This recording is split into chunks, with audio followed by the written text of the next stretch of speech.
Hi, my name is Wallace, and welcome to my presentation. Today I'll be presenting about some effective pedagogical practice. Please spare me 5 minutes or so, that'll be great. So today we'll be starting off talking about cognitive processes. Overall, they're like thought processes that each individual has. Now, each individual learns through 4 different processes. The first being attention. Second is perception. Third is encoding. And the fourth is retrieval.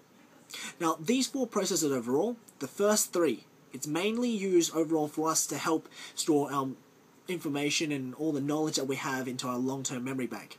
It's a way of learning overall, and the last, retrieval, uses all of these things that we have stored up and understood to progress even further from what we learn. Now, I'll move on to these because each individual requires reinforcement through different techniques and overall methods as well. I will speak about this later on.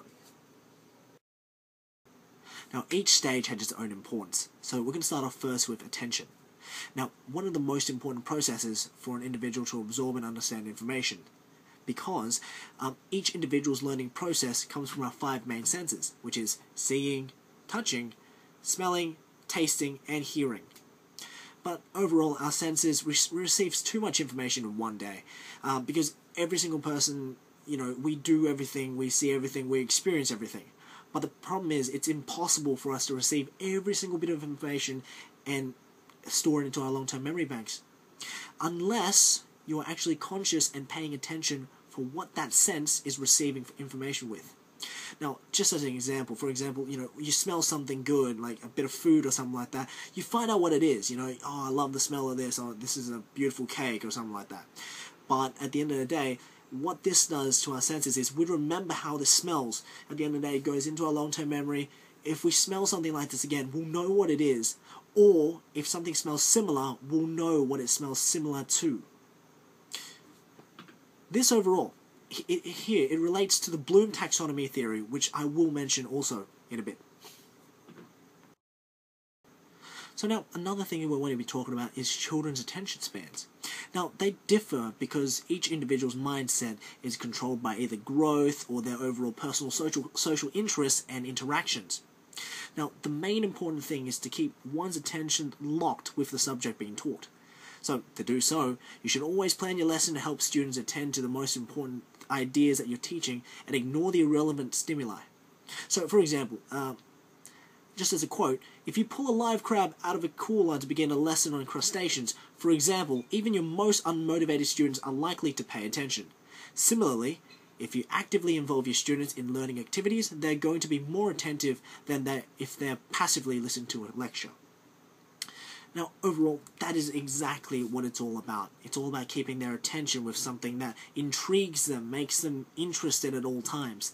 That is what is important. It keeps our senses thinking, it keeps everything going to understand and store information that we need. Now, one of the methods to gain attention and keep them captivated at all times is the use of positive and negative reinforcement.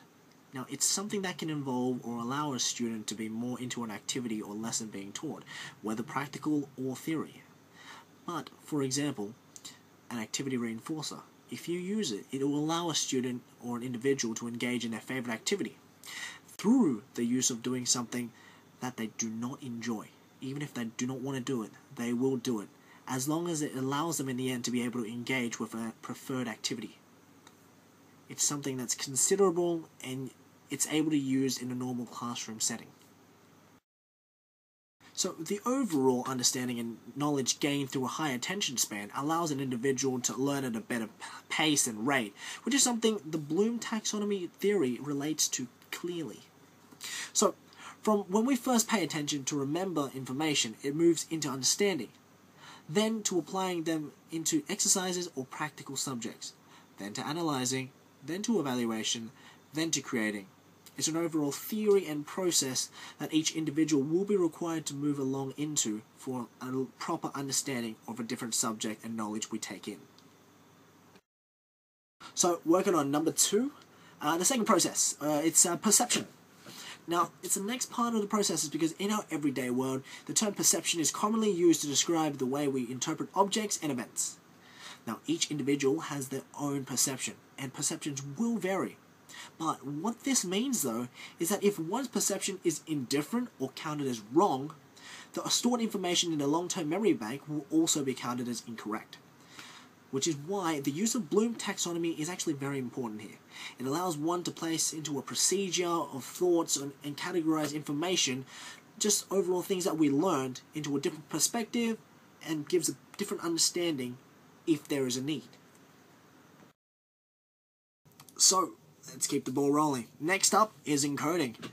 Third one along the line, it's an important part of understanding knowledge and information. Now, it's a form of rehearsing, just used to help one understand and store information into their long-term memory banks. Now, Egan and Korchak have mentioned that there are 4 effective strategies to promote meaningful encoding. First, it's imagery. Now, it allows us to form mental pictures of topics overall and allows us to understand things a lot easier. As people say, a picture has 1,000 words. Second is organization. Now, it imposes order and connections into new information. It allows us to, overall work out and organize our information and facts into a better method so we understand it better. Then comes schema activation. Now, this basically activates, relevant knowledge, prior knowledge that we've learned beforehand, just so we sort of understand and move into a right mindset of what we just learned. Then comes elaboration, which is expanding on existing schemas and knowledge and information we already learned before. These here are different ways to allow our mind to store information and knowledge into our long-term memory bank. Now, a process that lies right in between the third and the fourth, it's actually the one that we call forgetting. So now, our overall stored information can sometimes be lost from both our sensory memory and working memory. It can also be unrecoverable sometimes. Now, this may happen from ideas and information that are gained before or after the first 3 processes. This can sometimes make someone forget, which then leads to the final process here, retrieval. So now, the process which we want to remember the information we have stored and currently lost. Retrieval depends on the context and the way we encode our information overall. How we organize, how we think of everything. It's our way of thinking that changes things. This could be anything at all too.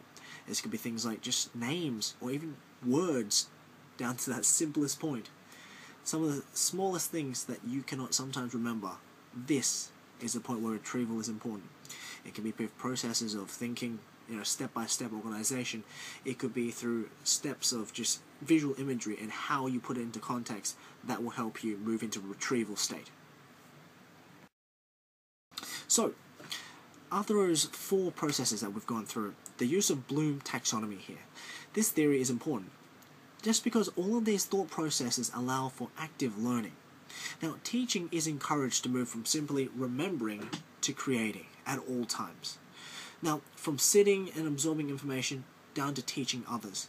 This works well through lectures, down to reading, to visual novels, or to demonstrations, to discussions, to practicals, and then teaching others. Overall, Bloom taxonomy is what education is all about.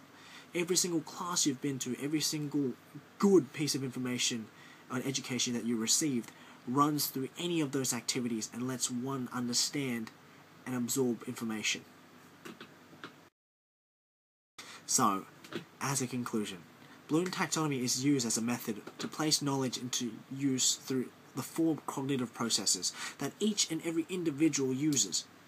Now, it is a very valid theory, just because each and every subject, as I mentioned before, every single topic that we learned in school or outside of school, it can only be reinforced from remembering all the way up to creating. I hope you enjoyed this presentation, and I thank you for your time. Thanks so much.